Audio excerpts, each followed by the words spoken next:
And okay, so we're recording. So we're going to go ahead and get started with our February 2nd business breakfast. And we're going to start with introductions. As I mentioned, I'm Tracy Clark, the executive director. I want to give the first opportunity for introductions to our board member, Tammy Boxley, who is also our liaison, organizing and working with our project chair, Frank Ramey, on our breakfast series. Tammy, you want to give a introduction for us? Sure. I'm Tammy Boxley with Out of the Box Catering, where we can handle all of your catering needs, and we're around the Lake Anna area. Glad you're here. Thank you. Okay, Cocky Joe, can you introduce yourself? Hello, I am Cocky Joe Stager, and I am starting a brand new business over by Lake Anna. It's kind of like a split part of Louisa County and also part of Spotsy. I actually live on the Spotsy side, but I'm going to be giving grocery delivery, shopping and grocery delivery service in the area. Wonderful. And I think it's a really great need for it. Excited about your new business. This is great. I'm going to leave Frank and to introduce our guest speakers. So I'm going to go to Julia.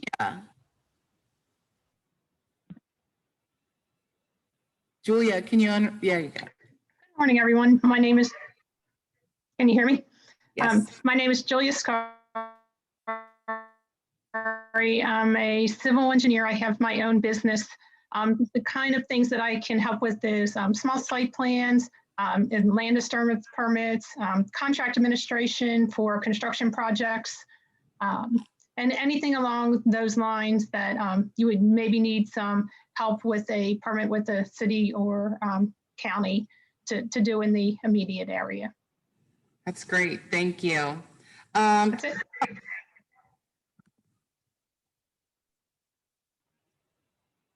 Karen, can you unmute and introduce yourself?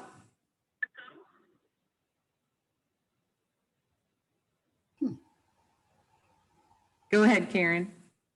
Okay, thank you. Good morning. My name is Karen Welch. I'm the Executive Director at the Louisa Arts Centre. We are still around, thank goodness. COVID has tried its damnedest to make us go under, and unfortunately we've had to cancel our spring events within the theatre, the large concerts. However, we're focusing on smaller events now, so we have art classes, jewellery classes, an after-school theatre club for the children, and many more ideas where we can safely gather and still entertain all of our citizens with arts and culture. So good to see you all, and I'm looking forward to this morning. Thank you. Thanks, Karen. Glad you're here. Okay, and the lovely lady, I apologize, I forgot your name, but you're here for Lynn and the Louisa County Community. But you have to unmute yourself. There you go.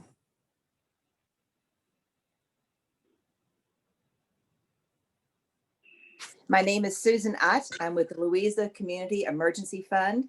We help with keeping people in their homes with rent and mortgage assistance and utility assistance. So we've been big demand during COVID. Yes, you have. Thank you, Susan, for being here. Okay, Michael Paul. I'm afraid I jumped the gun. I thought I was late and already did my introduction, but did you want me to do it again since there are any? Yeah, we were just mingling before. Now it's the official introduction. Oh, okay. Well, as I said before, Michael Paul, and I'm a volunteer mentor with SCORE. SCORE is a nonprofit organization funded by the SBA, whose mission is to foster vibrant small business communities through mentoring and education. And what that means is we provide free mentorship to people that are just getting started or people that already have businesses that want some help. And we also run workshops for educational purposes. We have 250 locations across the country and 10,000 mentors. So we'd be anxious to help anybody. Also, we're always searching for new mentors. People want to volunteer to help others. So thanks for letting me be here. That's wonderful. Thanks for being here. Allison. Hi, I'm Allison Thomas. I do nature photography with a twist. I sell online at serendiscenes.com. I'm also have some pieces in Annie Gould Gallery in Gordonsville and some smaller pieces in Sweetheart Emporium in Palmyra. I can offer delivery on the frame pieces to Louisa and general areas because they're expensive to ship. And basically check me out. And I'll also be in the Louisa Art Center doing a display from, I think it's late July till early September. Wonderful. Rebecca. Good morning, everyone. I'm Rebecca Haydock. I'm the director of the Central Virginia Small Business Development Center. Similar to SCORE, we are a SBA affiliated office. We are a team of 9 business and technical advisors, and we pull together all the resources of the local, state, federal agencies and organizations to assist businesses. And our office is in Charlottesville. We have another office in Culpeper. And we're really happy to be here this morning. And I hear there's some startups and maybe some, if there's businesses that are looking for loans or other types of assistance, we can help you with all those things. Welcome. Thanks for being here. Hey, you want to introduce yourself? Did you say Christy? Yes, ma'am. I'm Christy Cook. I'm with Lake Anna Realty. I'm a realtor and property manager. Thanks for being here. Patricia. Unmute myself there. Good morning, everybody. I'm Patricia Fountain. I have a not-for-profit in Louisa over on Chalk Level Road. It's called Pony Partners, and we provide therapeutic services with miniature horses to children that are basically elementary age. We've been blessed during COVID to be invited to the schools. Formerly, they came to us, but because of the transportation issues this year, we got ourselves a portable corral, and we were going to our 3 elementary schools 3 days a week. So we're on winter hiatus right now. They're out and we're too cold anyway, but that's what we do. And I'm pleased to be here this morning, and thanks for letting me join. Glad you're here. Thanks for being here. Ed Evans. You have to unmute yourself.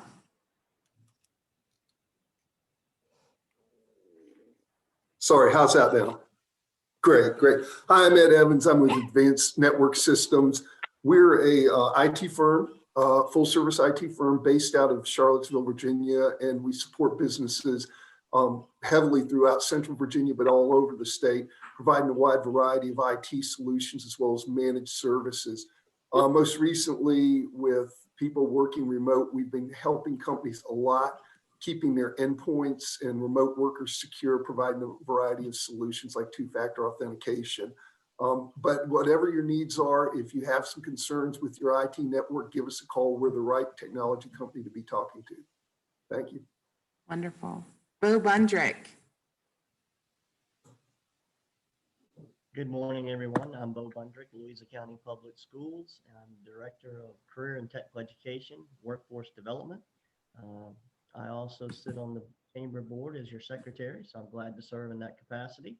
And my main focus is providing internships and apprenticeships to our local industry and employer sponsors.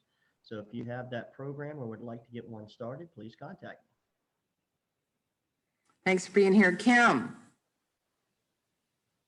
Good morning, Kim Highland from the Fluvanna Louisa Housing Foundation. We work on supplying housing needs for Louisa County, and actually we're currently working with Bo on a house being built by the high school students. So we try to interact with the community as much as we can, and if people have housing repair needs, we help the low income and elderly with those needs. Wonderful. Thanks for being here. Sheridan and your lovely special guest. Hi, this is little Vera. She's 6 weeks old. I'm very thankful for Zoom meetings right now so I can keep participating. I'm with Southern Revere Vineyard and Farm. We're a vineyard and hop yard here in Louisa. We've been growing for 2 years now. We're on our 3rd year, hoping to get some crop this year that we can use. And we're actually supposed to finally close on our construction loan this month to start building so that we can have a winery and brewery here for everybody soon. Wonderful. Good to see you. Jennifer McCaddy.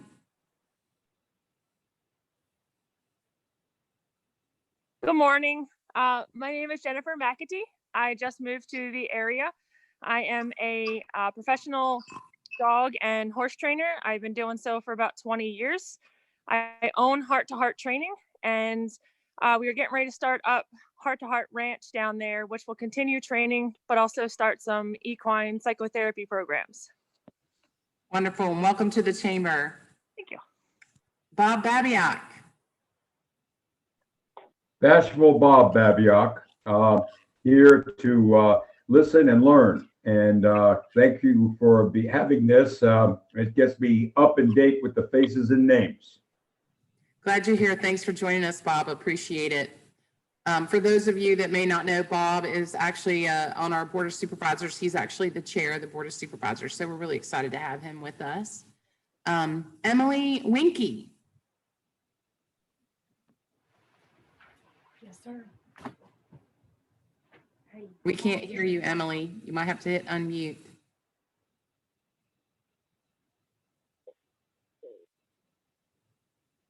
All right. Back to Emily. Sarah Marshall. Good morning, everyone. Sarah Marshall with Dominion Energy, and we are glad to be a part of the chamber. Thanks for having us today. Thanks for being here, Sarah. Okay, and the phone number 540, I know you said your name a few minutes ago. I'm sorry. Can you introduce yourself?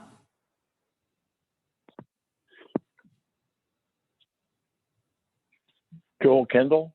That's it, Joel. Oh my gosh, how could I ever forget you? Tell everybody who you are. So I've been in the insurance business for about 13 years in Louisa County, and mainly concentrating on small company benefits.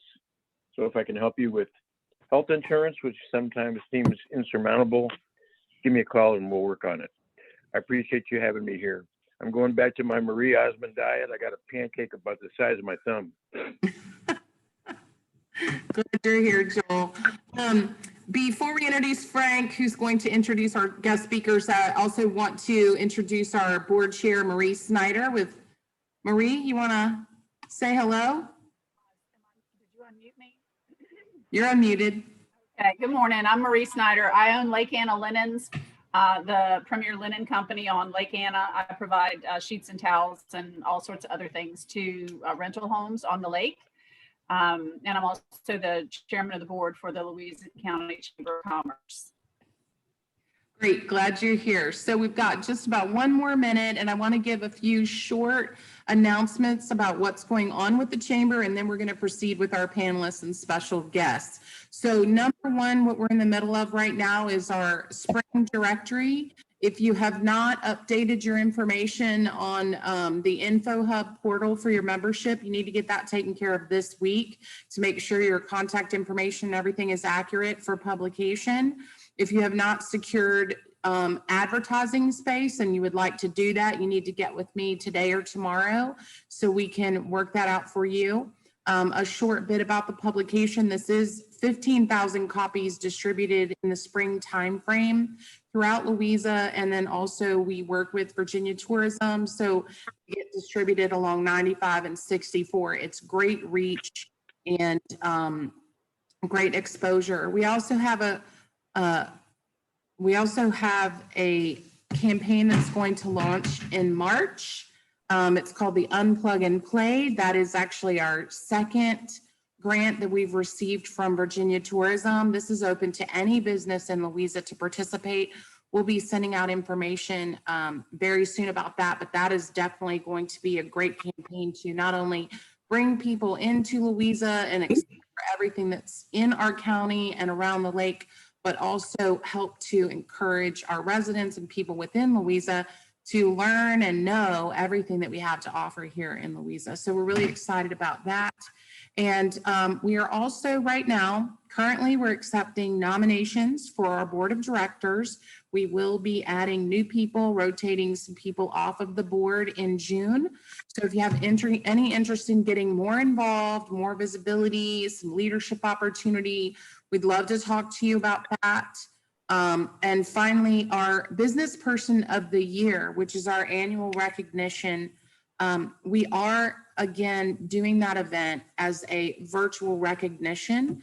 We won't be having our traditional or of in-person day that typically happens in March. We're going to be doing it virtually, but we are launching in the next 2 weeks the nomination process. So be thinking about those business leaders and businesses in the area that have really shined last year. And gosh, I'm sure there's a lot because it was definitely an unusual year, people thinking outside the box and really making a difference in the community. So we are going to go ahead and jump over to, I want to introduce Frank Ramey, who is our project chair. So Frank, well, I'm going to tell a little bit about his business and himself, and then we're going to get right to, he's going to introduce the special guest that we have with us, sharing some amazing information. So I'm going to mute and Frank, take it away.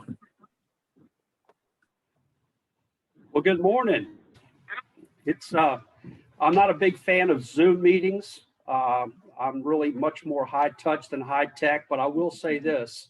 It's great to see people without a mask on. And a lot of great smiles out there this morning. And this information-packed meeting. We have been able to assemble, I think, some very timely information and panelists this morning that will hopefully bring a lot of clarity to a lot of the questions that are still raging out there for our business community. I have spoken with most all of these panelists, and you know, we've all lived through about 12 months of disruption, and I'm trying to be nice about that. Everyone has a different story. Some have thrived during this time, and others have continued to struggle. But we have 3 panelists with us this morning.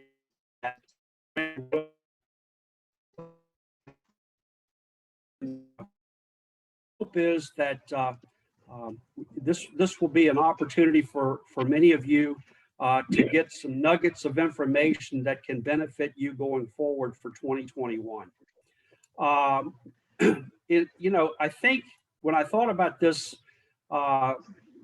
as we put this plan together, each one of these folks that are going to be speaking today probably could do a 3 to 4 hour workshop on their topic. But in the interest of time, we're going to probably ask each of them to spend maybe 10 minutes of time or so to focus in on particular areas that they feel are most, would be of most interest. And then we want to make sure that at the end of our presentations, we can provide a little bit of time to take a few questions. So I'm going to make a very brief introduction about our 3 panelists and tell you just a little bit about them if you haven't had an opportunity to visit the website and take a look on your own, so that you know who is going to be speaking this morning, and then we're going to turn it loose. So one of our panelists is Chris Brubaker. Chris is a CPA, and he is a tax and advisory partner at Hansman Weeble.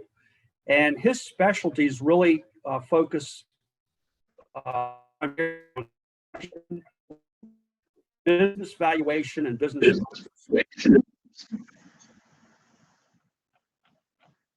We also have with us today Carrie Withers, and Carrie Withers is one of the first people that I had an opportunity to meet a couple years ago, and she is very well positioned in the Lake Anna region in bookkeeping and she's very well versed in her fields and discipline.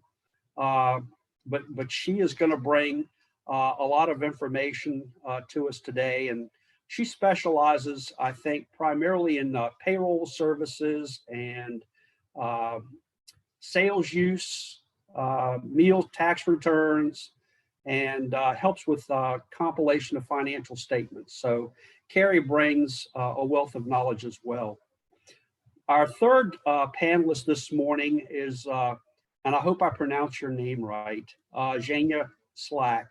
And Jania is the Senior Vice President of SK2 Capital. And she has over 15 years of experience, primarily in the banking and financial industries. I found it very interesting that this young lady is very fluent in multiple languages, including Russian and Armenian, and she even talks hillbilly like I do, I think. So we will see. So assuming that we have everybody lined up, let's kick it off. And I'd like to ask Chris Brubaker to initiate our panel discussion. Chris, if you would, take it away, brother. Thank you, Frank. And hello to everybody. I got to speak about the tax business aspects of the Consolidated Appropriations Act, which was the most recent round of COVID relief that Congress passed just in late 2020.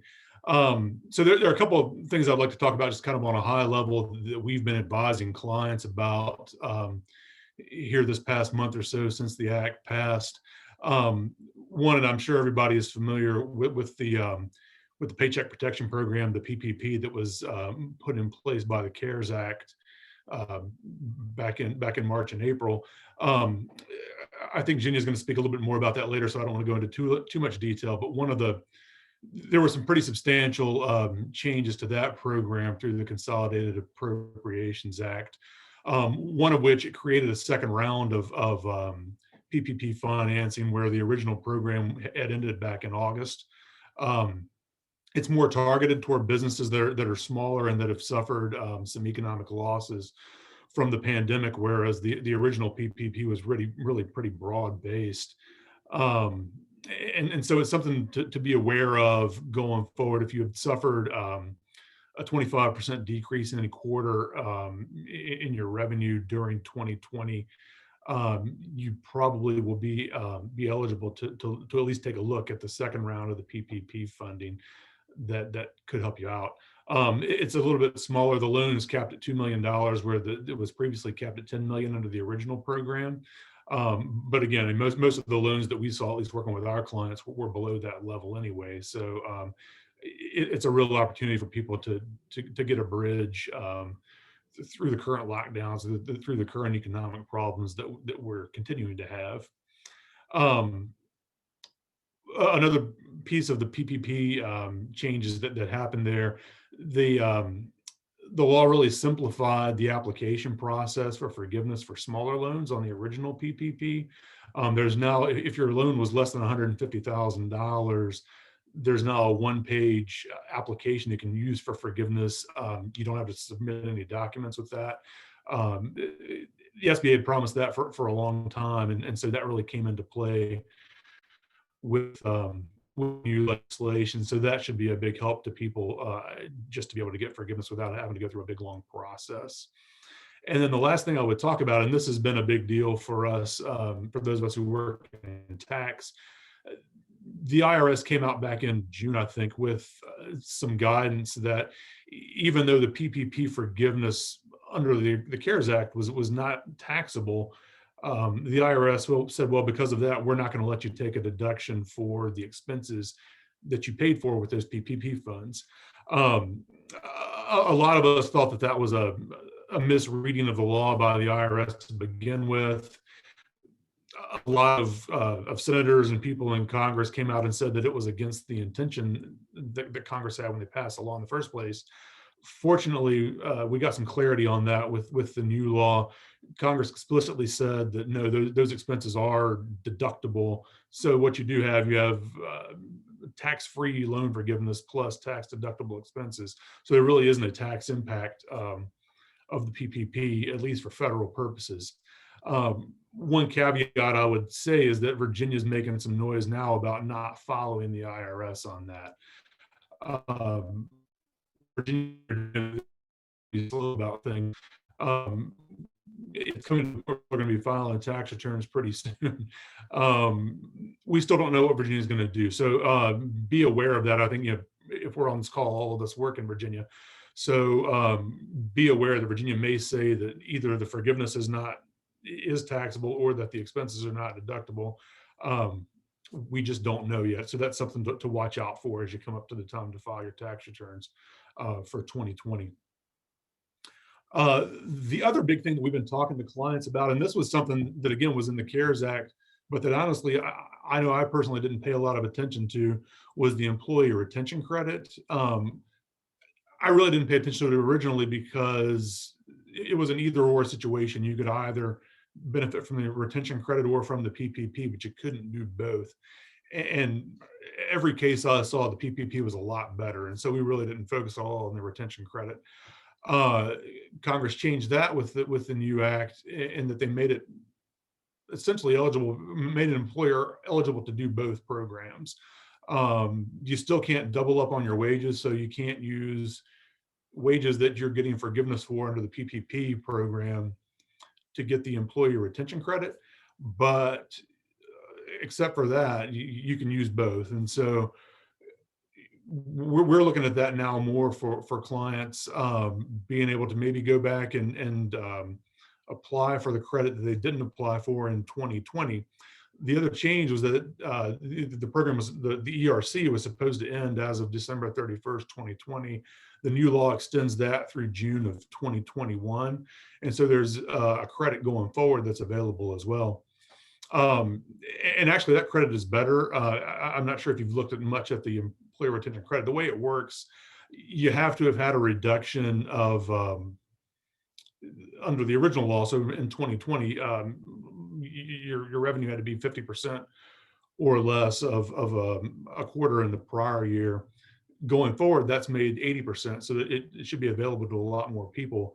Also, it was based on $10,000 a year per employee in wages in 2020. That's now $10,000 per quarter. So whereas you could have gotten a $5,000 credit per employee in 2020, it can now be up to $14,000 per employee in 2021. So it's a big opportunity to be aware of, either going back and applying for the credit or using it going forward. Like a lot that we've seen this year, we're still waiting on guidance to see how it actually works. The IRS is supposed to tell us kind of how the PPP and the employee retention credit, what the interplay is there between those, and what the process is to go back and apply if the credit would have been available to you now in 2020. It will have something to do with amending 941s, which are the quarterly federal payroll tax reports.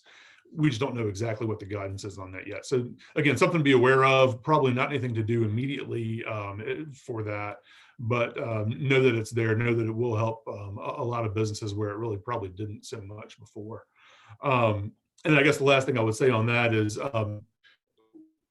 because there is some interplay between the PPP and particularly PPP forgiveness and the employee retention credit, we've been advising people to hold off on applying for forgiveness, because we want to see exactly what the rules are and see if there's some opportunity to plan around being able to maximize the retention credit before they apply for PPP forgiveness. Also, you may want to think about even waiting to apply for the new second round of PPP financing. Again, take a look at your overall situation. Be sure you can use as much as you can of the employee retention credit. It looks like there's going to be plenty of money in the second round of PPP where they're not going to run out. So it's not like the first round where you had to apply at risk of not having money. I don't see a rush right now to apply right away for the second round of PPP. Again, I think it's probably best to wait until you get some guidance on the employee retention credit before you do that. That was mainly the points I wanted to make. Happy to take any questions once we get to that round of things. And again, thanks for everybody's time and for the invitation.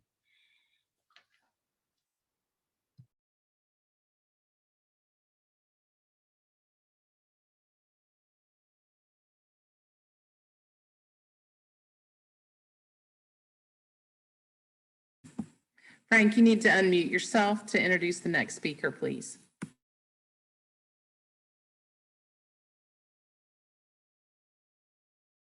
Can you hear me now? Okay, I told you I wasn't high tech. So Chris, thanks an awful lot. That was great. A little over my head, honestly, but that's why we come to people like yourself as a trusted advisor. So we appreciate it. Miss Carrie, if you can hear me and you can pitch in, we'd really look forward to hearing what you have to tell us. Good morning, everyone. I'm Carrie Withers. I own Lake Anna Bookkeeping. I've been in business for 12 years. So my part in all of this is documentation and making sure that if you are applying for these loans, that you're keeping proper documentation, payroll documentation, hours, time tracking, any sort of copies of bills that you submit, such as, health insurance and benefits and retirement, and any other expenses that you can take as as part of the PPP loan if you've submitted originally. Most of the applications that I've done for folks, we've just based it on payroll expenses alone, just to make sure that the loans get forgiven and they're not having to worry about paying back part of the loan. But some of the things that I've seen is if you did take the SBA EIDL loan and you did receive the grant for that, they do deduct that. So you do have to pay that portion of the PPP loan back. So if you received $50,000, but you received $10,000 from the EIDL grant, they deduct the $10,000 from the $50,000 that you pay back. So then you owe that back to your lender. So, or you have to make the payments on it or what have you.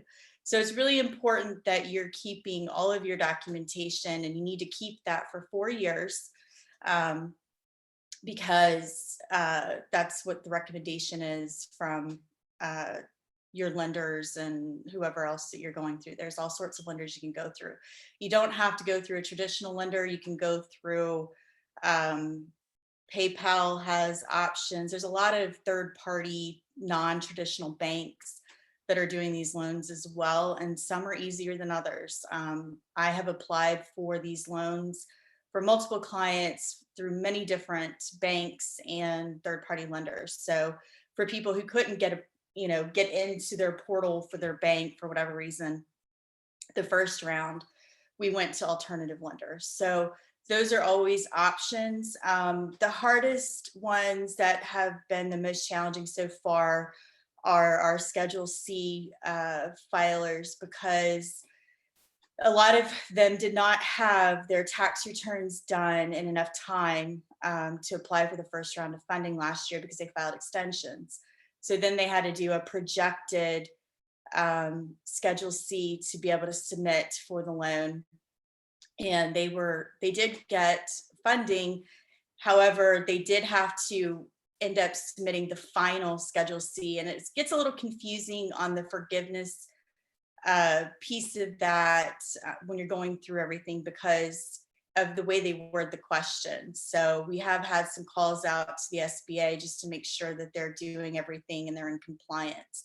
I would recommend that if you are a Schedule C filer, that if you did receive funding or if you did in the first round, but you want to apply for the second round, that you set up a separate bank account to track all of your expenses. So separate from any other sort of, your primary operating account if you have one of those. And please don't use a personal account if you're a Schedule C filer. That's really important. If you have a business, you should have your own separate bank account separate from your personal finances. And I encounter that a lot where a lot of people start out and they set up a personal bank account or a PayPal bank account or what have you. And I highly discourage those. So if you're going to start a business, start out doing it the right way and set up, a business bank account. So you have the opportunity to apply for all of these, sort of things or anything in the future as your business grows and expands. I do day-to-day bookkeeping and accounting for clients. So I have businesses, all different types of businesses, landscaping and retail and restaurants and nonprofit organizations, and I mean the list goes on and on. So I've pretty much seen a lot of different things when it comes to day-to-day accounting. So it's super critical that you keep all of your documentation and all of the receipts that you encounter. And I know it's difficult sometimes. I do have some clients that it's a little bit more challenging than others. Keeping up on your reconciliations is super critical. There's nothing more frustrating than being a couple years behind, or being a couple years behind and not filing your taxes, and then going to someone and saying, hey, here you go, can you fix all this for me overnight? And it does take time to work through all of that. So if you start out with your business on the right foot and keep track of those things, and you get to a point where you can't do that, that you hire someone who can help you. And that's what I'm here for, because I have clients that only need a couple hours a month. I have clients that need 30 hours a month. So it just really depends on the size of business that you have to determine what your needs are. But I also offer payroll services. So I am an online payroll service provider. So I know that, that's super critical as well, as far as the documentation and reporting that you need for the payroll piece of the PPP loans. So I am here if you guys have any questions, or if you need anything specific, certainly feel free to ask, those questions. But thank you, Tracy.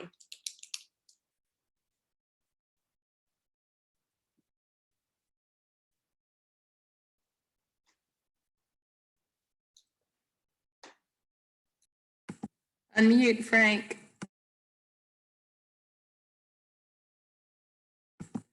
Frank, you need to unmute yourself, please.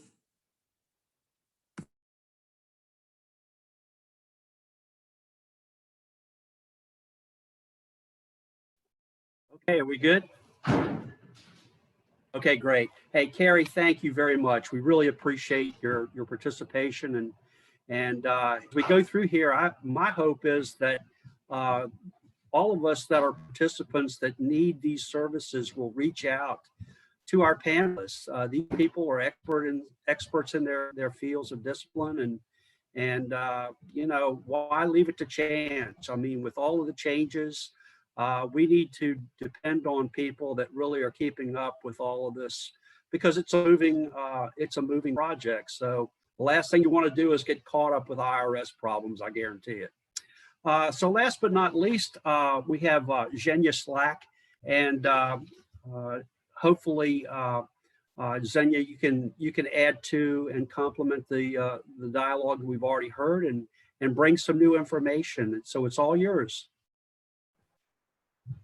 Good morning, everyone. My name is Zhenya Slack. I work with Sam Lestroscio with SK2 Capital. I'm in Naples, Florida. So I can turn my laptop if you want to see some sun. So I've been with SK2 about a year now. It's a real estate advisory and private equity firm. And as of March of 2020, we partnered with Blue Ridge Bank to help our small business clients with a paycheck protection program that was signed into law in about March of 2020. We processed about 500 loans, total of 190 million, and we have no rejection rate at all, because we do the pre-qualifications for the small businesses, and we make sure that once they get to the lender, they have everything they need in order to get approved for the funds.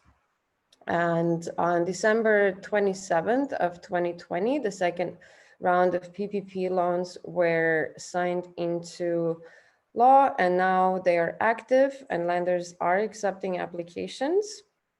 Any business that has 300 employees or less is eligible to apply. If this is your first draw, if you've never applied or received PPP, the 25% revenue reduction does not, it it's not for the first draw applicants, it's for the second draw. So you do not need to show the revenue loss if this is your first time applying for the funds.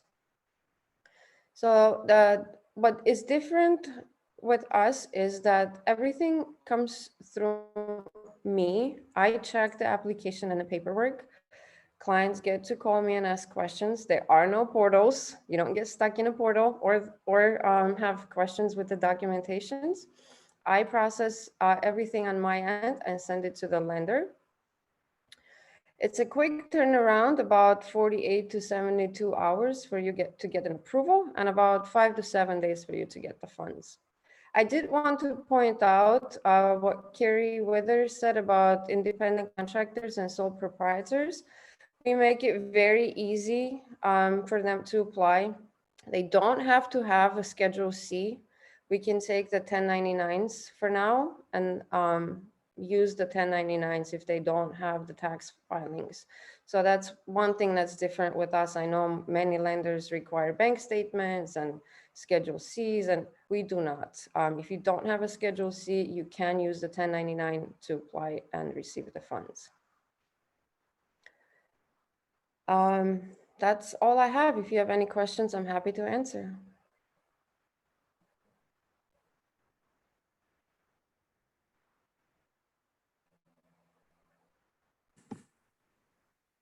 Thank you so much. Frank, unmute yourself again. So it looks like, there we go.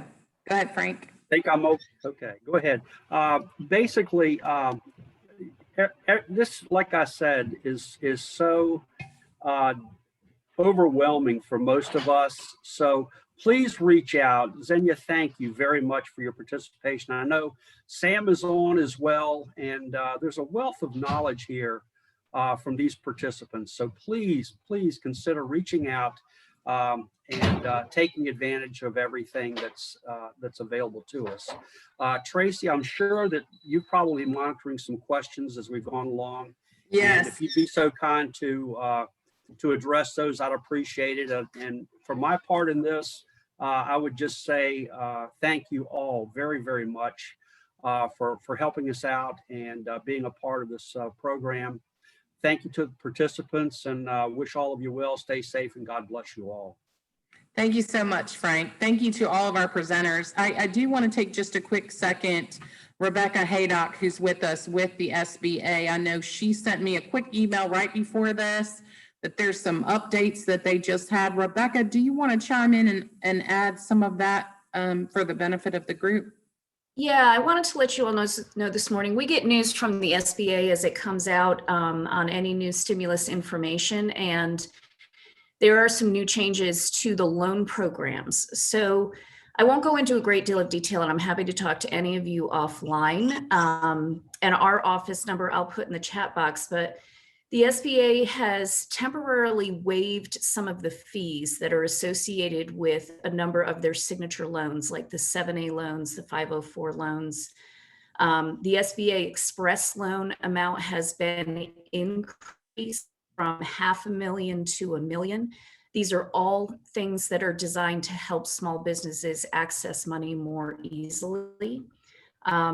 They have also provided guarantee rates that are higher, up to 90% on the 7A loans, and guarantees also being provided up to 75% on any of the express loans, which they used to only be 50%. So again, if you have any questions considering loans and you want to look at the SBA options, these take effect immediately and will expire on September 30th, 2021. So just a little bit I'd like to share. That's a new update and a benefit to businesses. And there was a question, I put a form in the chat box about finding forgiveness forms. On our website, we have links to all of the SBA forms, and we've also created some short summaries to make it easier to understand what's happening with PPP1 and PPP2 and EIDL. And just to emphasize what Chris Brubaker said about the employee retention tax credit, That's a really big deal that you can get that as well this time around. If you have a payroll organization or somebody like Hansman Weeble that you're working with, they'll help you work through that. But if you don't and you're doing your payroll yourself, we highly encourage you to chat with a professional to make sure that you're taking advantage of that. And that's it. Thanks, Tracy. Thank you, Rebecca. Thanks for joining us this morning. I do have a couple questions that came through, Chris, when you were speaking through text and some other ways, but the question from a business owner, but also has been working home for a large corporation. Are they more liberal with home office deductions considering I've been working from home? The rules have not changed as far as what constitutes a home office deduction. I mean, it still has to be your principal place of business. I think we'll see whether they're more liberal as far as interpreting those laws once we get to the point where they're doing audits and things like that. But I would say right now the law is not changing that. Okay, thank you. There was another question as well in the chat from Karen. What is the deadline to apply for PPP forgiveness? I was told 10 months following receipt of the funds. So I'm not sure which one of our panelists wants to address that. Yeah, it's 10 months from the, so there's a covered period, and that's either 8 weeks or 24 weeks from the time you receive your funds. I mean, that's kind of the start point of that covered period. And then your 10 months to apply for forgiveness begins after that. So it's a good bit further back than that. So really, I mean, it works out to like a year at least from the time you received your funding. So again, I mean, you probably still, I mean, I think everybody probably still has time to apply for forgiveness, and that's why we're advising people to maybe hold off on that.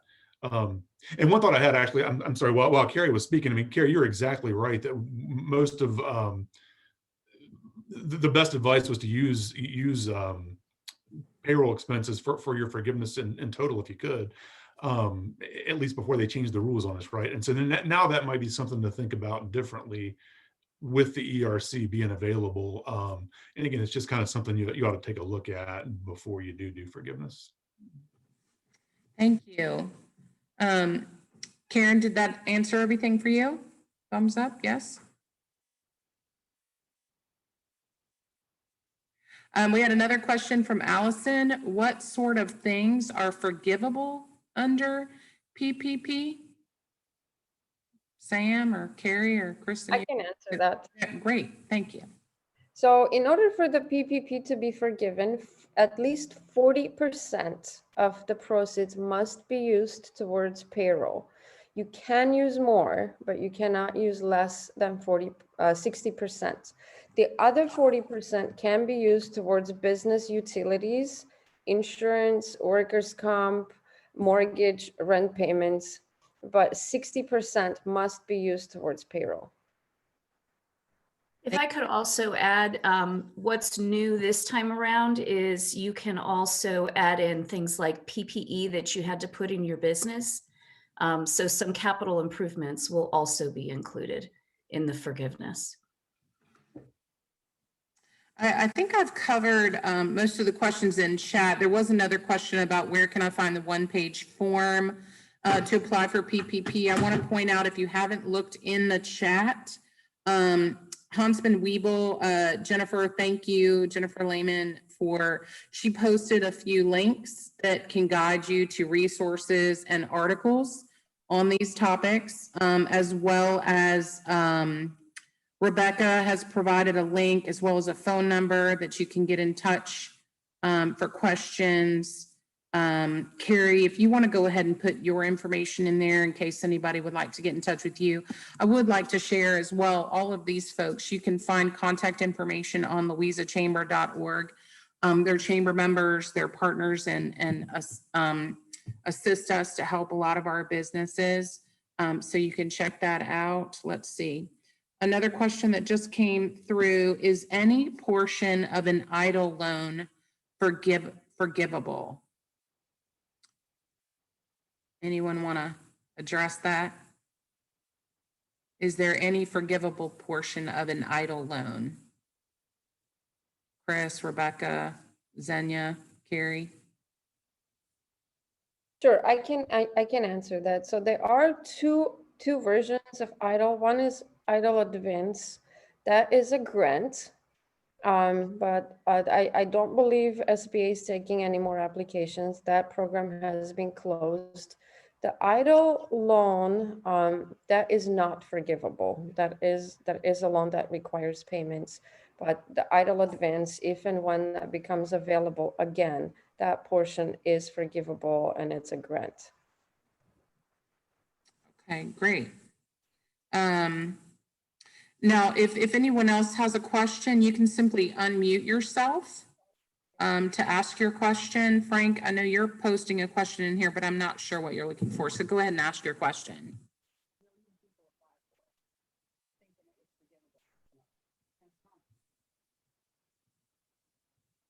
Frank, do you want to go ahead and ask your question that you put in the chat? I'm not sure I understand what you're asking. That wasn't Frank, that was me. I'm talking about sorry. That's okay. It was the original round. You know, the county actually sent out an email saying, hey, it's a forgivable grant, blah, blah, blah. So I was just asking because I know that I applied for it and I know other people did as well. So that's why, and then it was not forgivable. So, you know, I'm guessing that we're going to be hit with a nice big tax bill at the end of this year. Is that correct?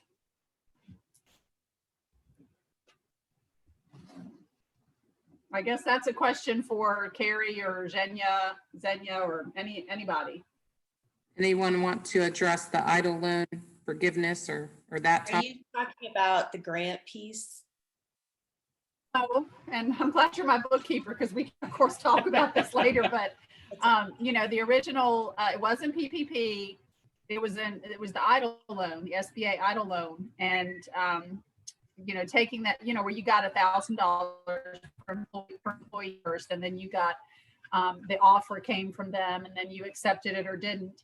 And, you know, that then all of a sudden we heard that wasn't a grant and it was not forgivable. Was any portion of that forgivable? The initial portion should be the grant portion that you received up to $10,000. To my knowledge, that does not have to be paid back. The only part that has to be paid back is if you decided to accept the loan piece of it that they sent out to you afterwards. That part does have to be paid back based on the terms that you signed when you received that loan. I'll bring my paperwork to you. We can look at it. Sounds good. Yeah, just a second, Carrie's correct, right? The part that relates to full-time equivalent employees is a grant, straight, that's that. But the loan is a loan, the EIDL loan. There is no forgiveness for the EIDL loan. So that portion that applied to the full-time equivalents. That's a grant. Yes, and in this second round, if you did not receive the amount of grant that you were eligible for in the first round, you can apply for the difference. So let's say you had 10 full-time equivalent employees because you can only get up to $10,000, but you only got $2,000, then you can go back and request that difference. And that again is a grant. And then there is also you know, another version of an EIDL grant that is for businesses that are in communities that are considered low income or underserved.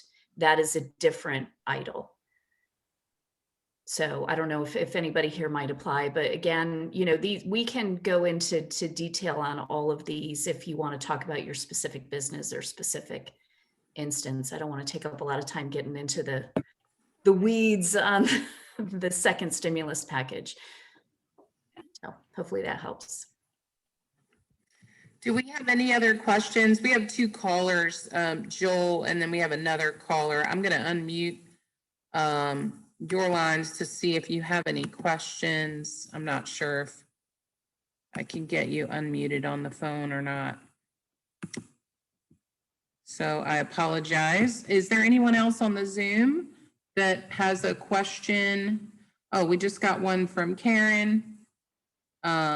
Chris, do you know when the employee retention application information will be available for last year? and what evidence would be required to show closure of operations? Yeah, well, we don't know yet. We're waiting for the IRS to give us guidance on that. I think the application, you claim the credit on a Form 941, which is your quarterly payroll tax return. And so I think to apply for last year, it's going to be a matter of amending the 941. Hopefully that's just, I think they may be able to just do it with amending your fourth quarter 941 rather than doing all of them if that's necessary.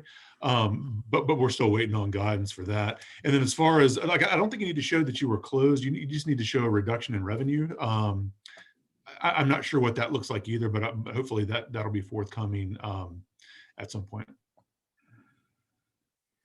Yeah, I want to ask a follow-up question, Chris. Just, do you anticipate, because you mentioned Virginia is still not sure about what they're going to do you anticipate that there'll be any change or extension for filing taxes? I know they did that last year in the wake of everything that was going on. I mean, is there any talk or that might happen? Yeah, I mean, there's talk. I don't think, I mean, as of right now, deadlines are still March 15th and April 15th. I think if it changes, it's going to be because the IRS can't get everything done by then, which I think that's a legitimate concern. I mean, they've been way behind for several months now. And so I think there's a chance. I think as of right now, though, and we're certainly proceeding like it's going to be March 15th and April 15th. If I had to bet, I would bet that's what it's going to be, but I wouldn't bet on anything at this point. Yeah, okay, great. Well, if there are no other questions, I would like to thank our panelists again for all of your information. I know that this is a huge topic. There's so many questions and so many different scenarios for your particular situation. I would definitely encourage you to follow up. You can send me an email and I can get you connected to our panelists. Or like I said, you can find them on our website. We will likely do some follow-up, maybe smaller sessions, interviews, one-on-one with anyone that's willing to dive a little deeper on some of these topics. So if you do have something that you want to know more about, please email me so we can get that on the agenda. And I do want to remind everybody that our breakfast next month will be a Zoom as well. And we are really excited. We are going to be doing our annual, state of the county. We have Christian Goodwin, who's our county administrator, Andy Wade, director of economic development, and Jeff Farrell, who's our assistant administrator for the county. They'll be presenting, updates on the comprehensive plan, what's going on in the county. It's going to be an amazing session, an opportunity to really engage and ask questions with them. So please spread the word about this, and we'll do this again the first Tuesday of the month.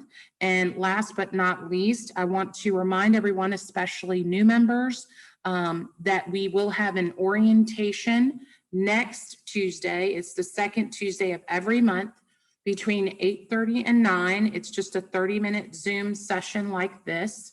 And we'll get you up to speed on the availability of how to use our website for visibility for your business and growth. And with that being said, I just want to wish everybody a great Tuesday. Thank you for joining us, and have a good week. Thank you.